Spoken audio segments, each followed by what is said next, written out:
Hello, everybody, and welcome to the Coaches Show here on 90.1 KBPK. I'm Noah Alvarez, and I'll be joined alongside Ryan Osborne later on this week's show. For this week, we have an interview with Sam Longstreet of the Fullerton College volleyball team as their season came to a conclusion last week after falling to El Camino in the first round of the playoffs in 5 sets. So we catch up with her, and then we also chat a little bit about and highlight the 15 all-conference players from the Fullerton College football team this season. I'm here with Sam Longstreet of the Fullerton College volleyball team. And Sam, the first question I wanted to ask you, what was the ultimate decision that really led you to come play here at Fullerton College?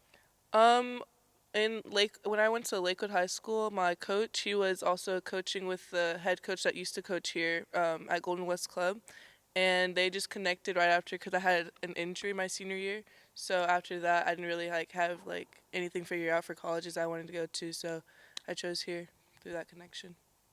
So you're relatively new to California, you were telling me, bounced around from Louisiana, Texas, Tennessee. What's the biggest culture shock that you noticed when you first came to California? Honestly, the fact that y'all don't really have seasons, because like everywhere out there you have seasons, and then it's more welcoming, like not really the people, but like I don't know, like you guys are like more free spirited than like everybody out there, and then the beaches are nice. What's one of your favorite beaches here in Southern California? Crystal Cove, I think it's like by Laguna area. That's like I don't know. It's the waves are awesome. They don't have any volleyball nets, but the scenery's nice. So going back to volleyball, you come here in Glacier your first year here at Fullerton College. What were some of the things that you really had a tough time adjusting to from that high school level over to the junior college level? Honestly, when I first moved here, it was weird because you guys is the school's like outdoors. So like I feel like my first year at Lakewood really helped me out because it's outdoors here too, and like in Tennessee it's like all indoors. So that really helped me out. So I didn't struggle too much in that area. And then you also saw a coaching change. We went from Coach Jason Dilliard to Coach Megan Glenny. What were the biggest difference in coach's style from your gray shirt freshman year to your regular freshman year? Coach Megan, you can really see how passionate she is. She literally the board over here, she writes like all like our practice plans every day. Like every day is new. Like we don't do the same thing every day, and that's like one of the biggest differences there. So what are some of those typical drills that Megan Glenny would run during your guys' practice to help work on your guys' skill sets? So first we usually do like breakout drills, so like you focus like on yourself, and then we like come together as a team and do like drills that way. Like either if it's like control drills or kill drills or just like team working drills. So speaking of coaching staff too, you also have Philip Tomacic and Cecilia Adagao this season. How did they help too as far as the game plan, not only during practices but during games as well with Coach Megan Glenny? Honestly, they like I don't know, like their chemistry it's like so fluid and they work together so great. It's like not one of them does like one job. Like they're like so fluid. They do like everything. I feel like I don't know. So from your freshman year, you got to play with Amanda Henderson, Hmm. very talented outside hitter, and then your sophomore year, you got to play with Sailor Frew, bounce back from a D1 college. What were the biggest differences in playing styles, and what kind of luxury is it to have that when you're a middle blocker playing your position? To have an amazing outside to lean on, I don't know. They're both awesome and they both definitely have their own strengths. Amanda, I don't know. She was like more like my sister than Sailor was like a great friend. I feel like because she was my co-captain this year, so we had that connection. And I don't know. They both. I don't know. I know like on and off the court, I could always lean on them. So yeah. So from freshman season to sophomore year, you mentioned you were a co-captain, but you're the only returner too from that 2017-2018 season. So how was that difficult as far as trying to get a new group of girls together with the coaching staff and everything and try to develop chemistry right away? I feel like because I had that coaching staff last year, that it was like right off the back, like I knew that they were there for me and I was there for them, and we like really grew that way. And I don't feel like it was like too difficult for this, like for to have a whole new group of girls. I feel like I don't know, it was challenging, but like it was amazing because I felt like I could like mold them more like how I wanted, me and coach we were talking about like take what you wanted from last year and leave what you didn't want, and like I felt like I did that pretty good. And I also had Priscilla, she was here my very first year here, and like we took some things from there too that we wanted to incorporate this year. I feel like we did that pretty well. So how important, you mentioned P, how important is it to have a libero with experience at the community college level? She took a year off your freshman season, but she was there that gray shirt season. Hmm. But how important is it to have a libero with experience at the community college level? Super important. I feel like because we had like a lot of freshmen coming in, and if we didn't have like a sophomore coming in as a libero, which is a really big position that you need, then it would have been a little more difficult, especially like the back row, more like leader. So I feel like it's super important to have her back there. So during the games that you were here at Colleen Riley Court, we had a lot of fun watching you battle back and forth with some of the other middle blockers in the Orange Empire Conference. If you can like go ahead and highlight who were some of the more tougher middle blockers that you went up against in the Orange Empire Conference. I have to say El Camino. She was amazing, number 4. I lost to her. Me and my team, we lost to her last year. We also lost to her whenever they came here, and we lost to them in playoffs. So she definitely was on my mind the entire season. So great job to you, number 4. And also the who else was it? I think it was the Orange Coast middle. She was pretty good. Yeah, and the Cypress middle. So heading into playoffs, you guys had a first round opponent. You mentioned it with El Camino. What was your guys' mindset going into the El Camino game? Personally, my mindset was I really wanted to beat El Camino because we lost to them, I feel, the same way we lost to them this year, and we also lost to them in regular season. So, like, personally, like, my mindset was just, like, beat El Camino, like, strategize and, like, study them and everything. But, as team-wise, I feel like it was to beat El Camino still, like, because we lost them. We knew that we lost to them last year. Not the whole team did, but we lost to them last year in playoffs, and then we lost to them in regular season. So it's like just study and like know like what we're doing and execute as well as we can. So we weren't able to be there for that game, but take me back to that game. You guys go up 2-0. Just kind of break down what happened in those final 3 sets. Honestly, after that game, like everything, like I don't know, kind of like left. I tried not to focus on it too much, but the first 2 sets were amazing. I feel like we just fell off. We couldn't really get back on our feet in the final 3 sets. Now, I wanted to ask you too about the regular season because you guys were riding an 8 game winning streak. 6 of those wins were on the road too. Hmm. And you come home and we were talking with like Philip Tomacic, your assistant coach, and he said that he was feeling pretty confident to win out the rest of the year. But then you guys had that loss to IVC and then kind of went on a little losing skid. What's the toughest part about losing a game after riding such a hot game win streak? The toughest part about that, honestly, just losing. I don't know, like just knowing that we just like hit a peak, and I feel like we just lost the IVC, the top in the conference. Like, what are we gonna do now? And I feel like we couldn't really like pick up after that. You also dealt with the injury too during this season. How does that affect what you want to do from the middle blocker position this year? Um, I had to get used to it. My ankle and my knee, they're both on my right side, so like pushing off my right side to go block or anything, I was a little bit slower in that area, so I had to find new strengths to cover that weakness. So we also see you around too at the Fullerton College football games, at the basketball games. How important is it for you to be like involved with the athletics program here at Fullerton College, despite even the perception of a community college that you guys aren't close knit? But how important is it for you to be involved with other sports? Oh, it's super important. They can support me. I support them. Like our team is always there. Not just me, my girls too. We're always there supporting, and it's super fun because I feel like because we are a community college, we're a little bit more close knit. Like I know most of the guys on the basketball team, football team, soccer team, the girls and everything. The girls basketball team, we all know each other, so it's pretty fun, especially having a smaller college. Now in the spring, a lot of the girls on the indoor volleyball team go play beach volleyball too. Hmm. How does that experience in playing both seasons with the same unit or a similar unit affect the chemistry as far as going back into the indoor season? I think it's amazing chemistry, especially like if you're playing with like you usually get like one partner in beach season. I didn't play last year, but I played the year before that, and you usually get one partner, and then like you guys like grow together, and then in practices you like face your other 2 opponents, and then whenever you come indoor, it's like we like already know like our shots and everything, and we're like even more close together. So as you look back and reflect, after your 3 years here at Fullerton College, what are going to be some of your greatest memories here being a Hornet? I have so many great memories. Oh my gosh.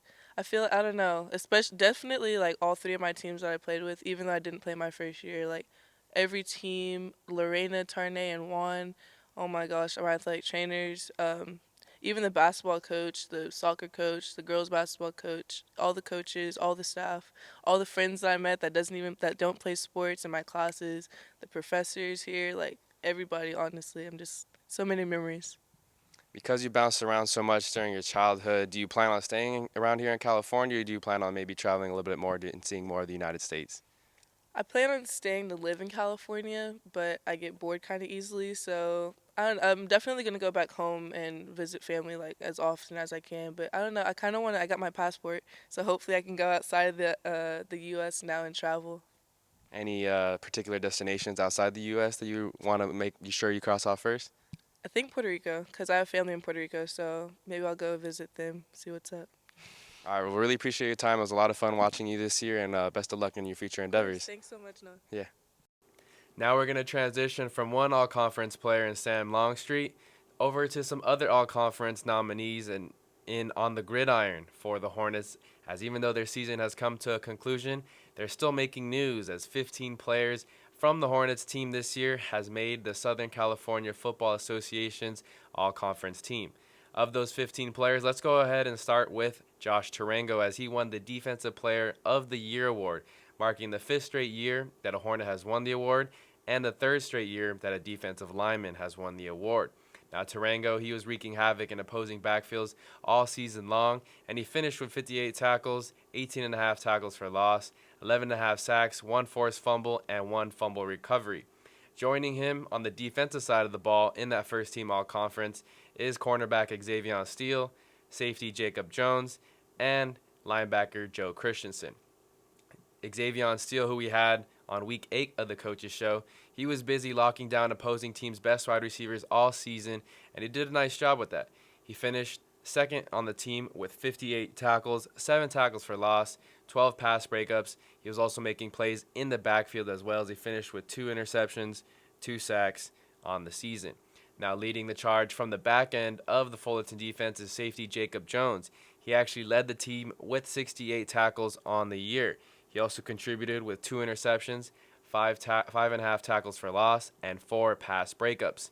Now, leading the charge in the middle of that Fullerton defense was linebacker Joe Christensen, the freshman out of Servite High School. Even though he only started 5 games on the year, he finished with 50 tackles, 2.5 tackles for loss, and 1.5 sacks on the season. Now, on the offensive side, the Hornets also had 3 players named first team all-conference. And we're going to go ahead and start with center Glenn Bernard, who we had on week 11 of the coaches show. And while Glenn Bernard doesn't have any stats due to his offensive line, he was one of the few veterans on this offensive line team and was really big in paving the ground, opening up holes in the run game, and giving those 3 quarterbacks a very clean pocket throughout the season.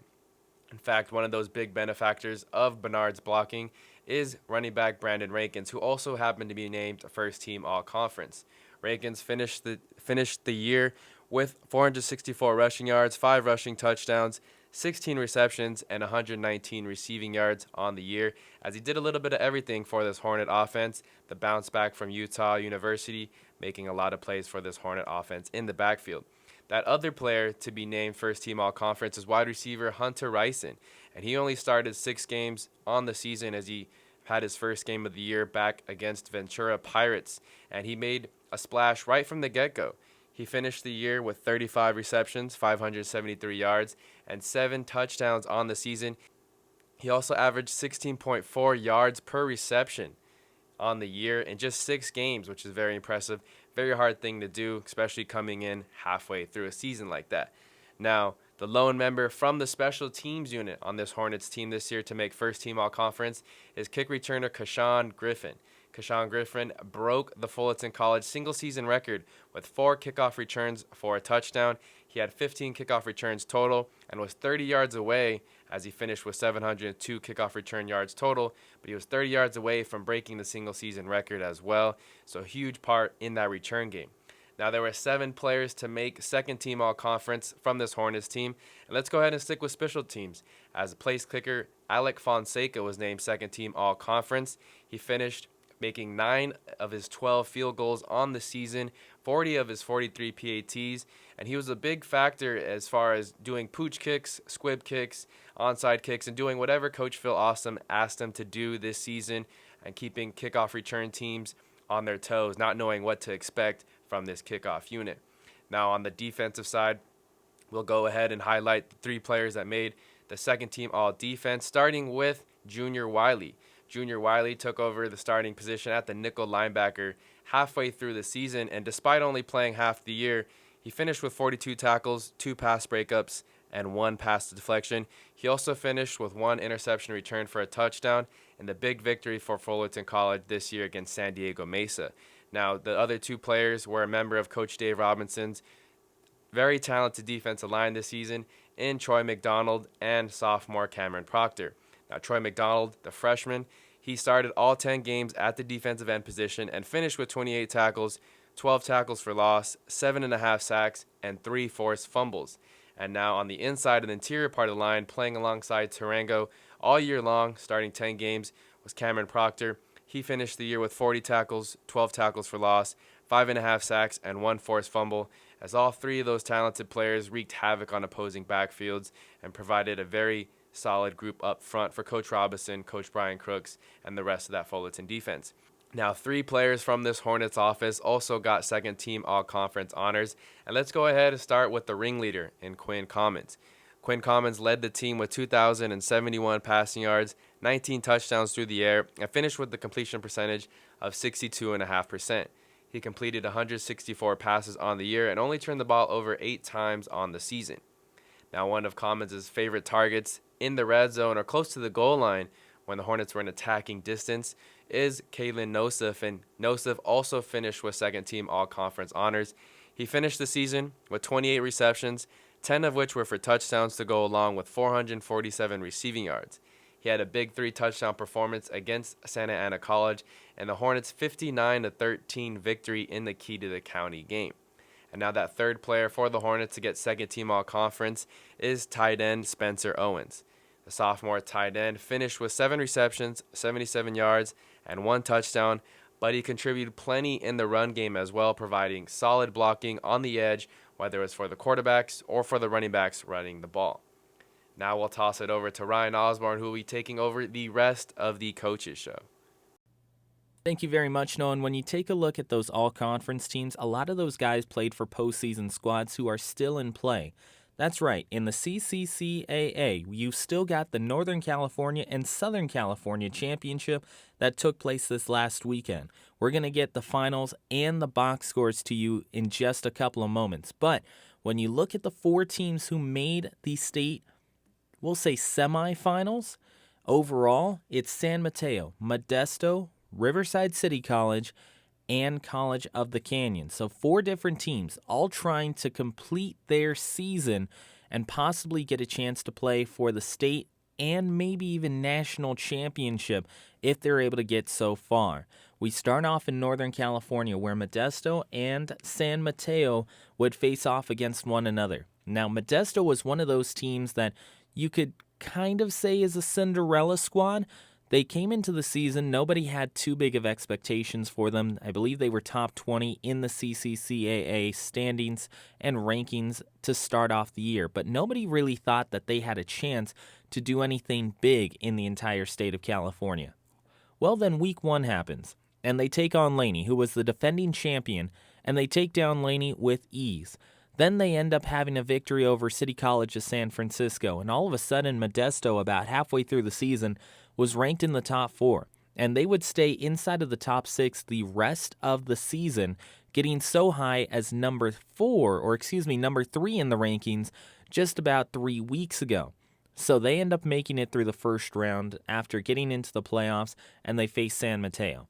San Mateo, of course, a couple years ago, they make it into the state championship game against Fullerton College. They lose that on a late punt return by Justin Manyweather and the punch-in that was given by Gerald Hewlett. Last year didn't have the season that they would have liked. Finished with 3 losses, ended up losing in the first round of the playoffs. Really no match for anyone else in Northern California, including Laney. This year, they have just steamrolled the competition. They come into this one with a record of 11-0, looking to make it 12-0 and get themselves into the state championship game once again. When these 2 teams started this game off, it seemed like it would kind of be a stalemate in between both of them. They traded possessions back and forth. Modesto, San Mateo, both of them punting back and forth in the early going from about minutes 15, so the start of the first quarter, all the way into the final minute of the first quarter. That is when San Mateo got themselves on the board. Now, it wouldn't be their offense, who normally is the one who gets things going for San Mateo early on in games. Instead, it was San Mateo's defense, as Dylan Juniel ended up recovering a fumble from 4 yards out. He would run it in and make it a touchdown on the defensive side of the game. So the Bulldogs were up 6-0. Dylan Moghadam would end up tacking on the extra point, and it was 7-zip San Mateo as you went into the second quarter. In the early going of the second quarter, still kind of a stalemate. Yeah, it's 7-0, but Modesto sticking in there. Neither team able to get anything going offensively. And San Mateo, they had to punt once. Modesto punted twice, but finally, San Mateo gets back on the board. 7:32 left to go in the second quarter. Jermaine Jackson had a 32-yard touchdown run that completed a 4-play, 49-yard drive in 2 minutes and 1 second overall. 14-0 San Mateo. About 5 minutes later, San Mateo would get another score. Dylan Moghadam, 28 yards out, 17-0. San Mateo is on top. We're not even done with the first half of play, and Modesto would desperately need an opportunity to get themselves on the board. When you look at Modesto, they didn't play the cleanest of games, but they weren't sloppy either. They finished with 3 turnovers overall, no interceptions, but they did drop the football 4 times, losing 3 of them to San Mateo. One of them, of course, ended up being a fumble recovery for a touchdown. You go into the latter stages of the second quarter, Jermaine Jackson once again with a 1-yard touchdown run to make it 24-0, 5 plays, 24 yards in 2 minutes and 11 seconds. And you're thinking to yourself, wait, 24 yards, that's all it took for their drive to get into the end zone? Yes, because again, San Mateo was able to take advantage of a missed opportunity by Modesto. Modesto leaves the football on the floor. San Mateo picks it up. They convert it into points. You go into the third quarter. Modesto, if they were going to get back into it, this was going to be their chance to strike because they were outscoring opponents by over 50 points in the third quarter. It's a matter of whether or not they could get to this San Mateo defense. Well, you start off the third quarter, and it would be San Mateo who had the opportunity to kick off to Modesto. So Modesto would get their offense trying to roll once again. They end up forcing a 3-and-out. A punt comes up. Terrell Carter goes back to receive. He picks it up out of the air, goes down the right sideline, 64 yards to the house. And it's 31-0, and San Mateo has declared that the route is on. After that, with 10:05 left to go in the third quarter, Isaiah Downs had a 51-yard interception return for a touchdown as well, making it 38-0, and Dylan Moghadam would end up rounding out the scoring with a 28-yard field goal to make it 41-0. That was the final score in this one. 7 points in the first for San Mateo, 17 in the second and the third quarter to make it 41-zip. They shut out Modesto in the Northern California championship game. San Mateo had 17 first downs compared to Modesto's 10, 7 in the air, 10 on the ground. When you look at third down efficiency, neither team was very good. 33% on 4 of 12 for San Mateo, 21% on 3 of 14 for Modesto. Fourth down efficiency, San Mateo didn't have to go to it too much, but they were 50%, 1 out of 2, and Modesto did have to go to it late in this one, specifically twice in the third quarter and twice in the fourth. They were 1 of 4, 25% on fourth down efficiency. Total offense between these two sides, not even close. Over 201 yards, more total offense for San Mateo than Modesto, 342 to 141. And it wasn't like San Mateo was just reeling off play after play after play. They finished almost exactly equal in total offensive play, 61 to 60 in favor of San Mateo, but the average gain per play, 5.6 yards compared to 2.4. Passing-wise, both of these two teams look pretty equal, 125 to 140, but it was the rushing game that really set apart the San Mateo Bulldogs. 217 yards to 1.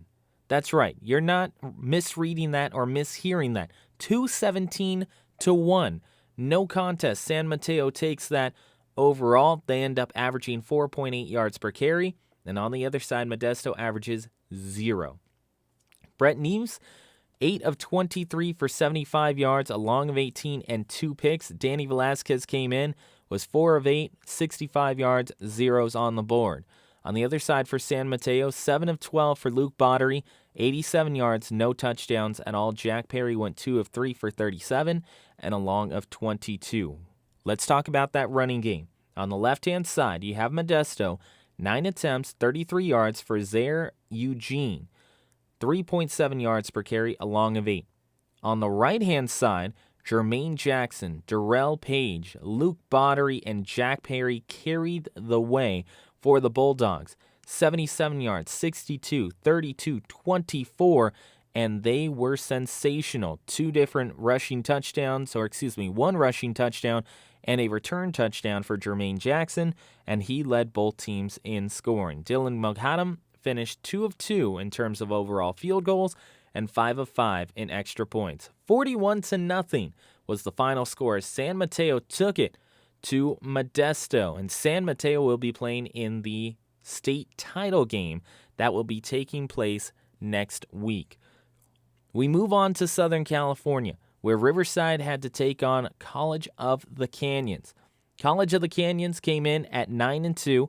Riverside, of course, at 11-0. They had a huge takedown of Saddleback in the final week of the regular season that gave them that number 1 overall seed. It would truly help them as Saddleback would end up getting clobbered by Canyons in the first round. You go into the Southern California Championship game. Where we start is with Riverside in the first quarter. An all-out blitz by the Tigers. They had the ball to start. 1:03 into this game, they completed a 2-play, 60-yard drive. And when I talk about 2 plays, one was for a tackle for a loss. That was -1 yards. After that, Isaiah Leaf, 61-yard touchdown pass from Jacob Barlage to make it 7-0 Riverside, and already Riverside was off and running. On the ensuing kickoff, Riverside was able to keep College of the Canyons inside of their own 10-yard line, and Riverside would eventually force a safety. 9-0. Riverside on top, and not even 3 minutes have passed in this ball game. About 5 minutes later, Jalen Young, 6-yard touchdown run, capping off a 10-play, 55-yard drive in just about 4 minutes worth of game time. It's 16-0. College of the Canyons would have to get some points on the board before the first quarter ends. They've got to reply, and that's when they got a Henderson 57-yard touchdown pass from Armani Eden to make it 16-7. The rest of the way, it would seem to be all Riverside as they would score in waves. Isaiah Leaf, another 71-yard touchdown pass from Jacob Barlage to make it 23-7, and they would get another touchdown pass from Jacob Barlage to finish off the first quarter and make it 30-7. That's right, 30-7, as Anthony Rodriguez got himself a touchdown pass as well. 30-7 before the first quarter is even done. Now we move on to the second. Riverside gets the football.